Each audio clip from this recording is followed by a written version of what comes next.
Assalamualaikum warahmatullahi wabarakatuh. Sebelum memulai video saya akan memperkenalkan diri terlebih dahulu, walaupun di awal juga sudah saya masukkan nama saya, tapi saya akan memperkenalkan diri lagi. Perkenalkan, nama saya Tantri Pratiwi, NPM 200 20654, Prodi Akuntansi, semester 6 kelas pagi. Seperti yang dilihat di background saya kuliah di STIEMA atau Sekolah Tinggi Ilmu Ekonomi Muhammadiyah Asahan. Seperti video saya sebelumnya, di sini saya akan membuat lagi video pembelajaran untuk memenuhi tugas saya pada mata kuliah akuntansi pemerintah dengan dosen pengampu yaitu Bapak Syahrizal Hidayat, SEMAK. Baiklah, langsung saja saya akan memulai menjelaskan materi saya yang berjudul Kerangka Konseptual Akuntansi Pemerintah untuk memenuhi tugas individu saya pada mata kuliah akuntansi pemerintah dengan dosen pengampu Bapak Syahrizal Hidayat, SEMAK. Pertama-tama, saya akan menjelaskan apa itu prinsip akuntansi. Prinsip akuntansi yang berlaku secara umum memiliki makna bahwasanya laporan keuangan di dalam sebuah perusahaan bisa dimengerti oleh siapapun dengan latar belakang apapun. Dan sesuai dengan pernyataan standar akuntansi keuangan atau PSAK pada nomor 1 paragraf 9 dan 10 yang menyatakan bahwa laporan keuangan ini dibuat berdasarkan standar akuntansi dan tentu saja bisa memenuhi semua kebutuhan dari para pengguna seperti investor dan juga karyawan perusahaan. Prinsip akuntansi berlaku umum menggunakan acuan dan berbagai macam sumber di mana salah satunya adalah Ikatan Akuntansi Indonesia yang terdiri dari yang pertama, prinsip akuntansi mendapatkan pengakuan dan juga pengatur standar dari IAI. Yang kedua, pernyataan dari lembaga, badan, hingga pakar dalam pelaporan keuangan yang menimbang isu-isu akuntansi dan prakteknya serta berlaku secara umum.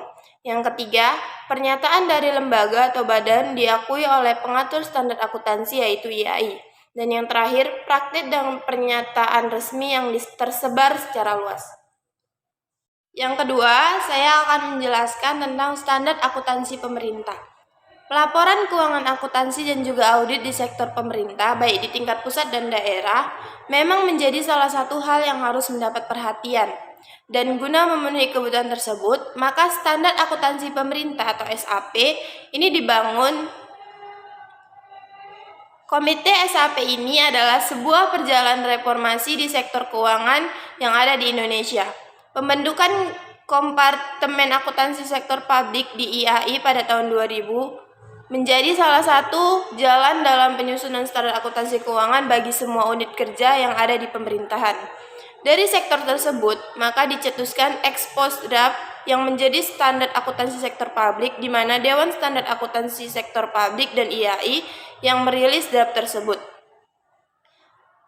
KSAP sendiri terdiri dari komite konsultatif dan juga komite kerja.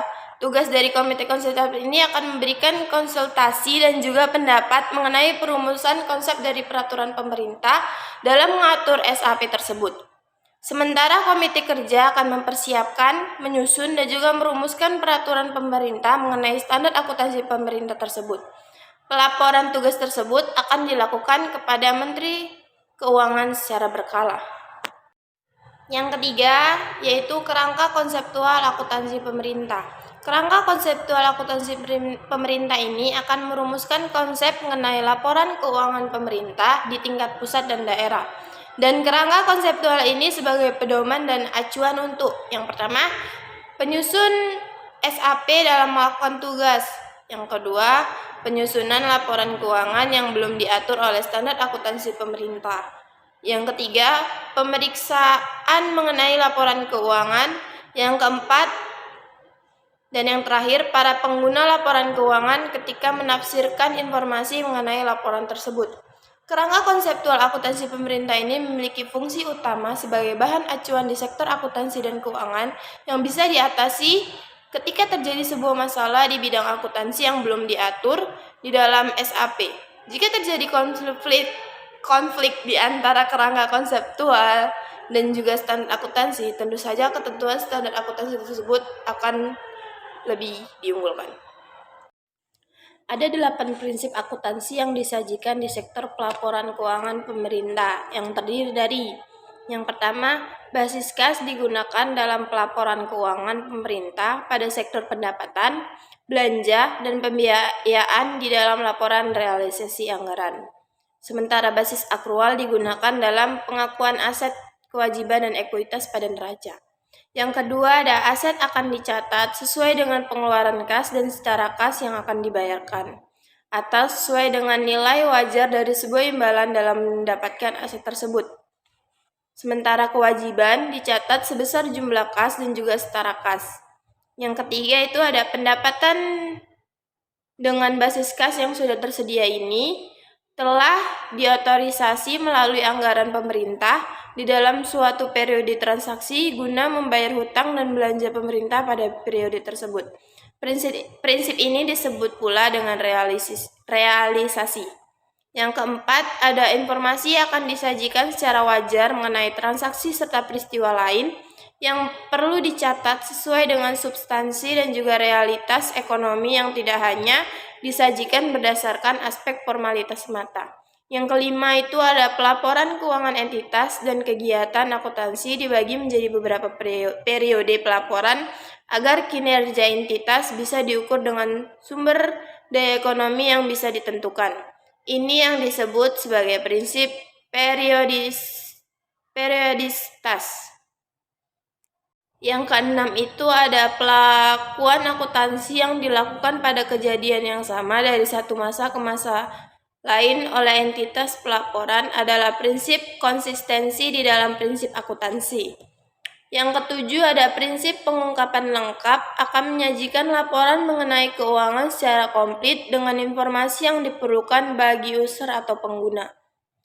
Dan yang terakhir itu ada prinsip penyajian wajar memiliki faktor pertimbangan sehat yang dibutuhkan oleh penyusun laporan keuangan kala menghadapi situasi tidak pasti dan juga keadaan yang tertentu. Materi yang keempat yaitu strategi penyusunan standar akuntansi pada negara berkembang. Ada 4 pendekatan secara garis besar yang digunakan dalam proses tersebut, yang terdiri dari yang pertama, evolusioner. Pendekatan ini dilakukan sebagai perbuatan standar dalam menentukan pengembangan standar akuntansi tanpa adanya pengaruh dari manapun termasuk dari luar. Yang kedua itu ada transfer teknologi. Pengembangan melalui transfer teknologi akuntansi bisa dilakukan melalui kegiatan akuntan internasional dan juga perusahaan multinasional. Yang ketiga itu ada standar akuntansi internasional. Maaf, di PPT salah saya buatnya. Salah satu pendekatan yang bisa dilakukan oleh negara berkembang adalah dengan menggunakan dan juga menetapkan standar akuntansi internasional. Caranya dengan bergabung bersama International Accounting Standard Board atau IASB guna menerapkan ketentuan mereka di dalam standar akuntansi negara. Dan yang terakhir itu ada strategi situasional.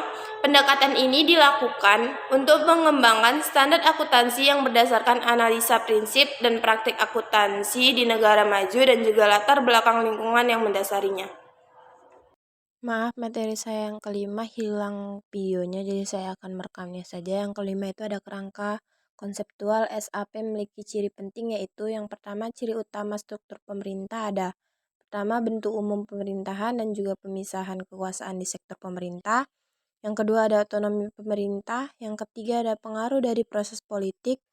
Dan yang terakhir itu ada pajak pelayanan.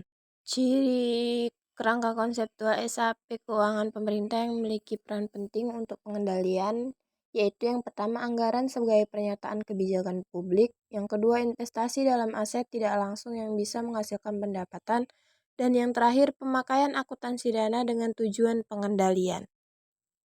Baiklah, itu tadi materi yang bisa saya sampaikan dalam video saya. Kurang dan lebihnya saya mohon maaf. Dan jika ada kebisingan di belakang suara saya juga mohon maaf. Saya sudahi. Assalamualaikum warahmatullahi wabarakatuh.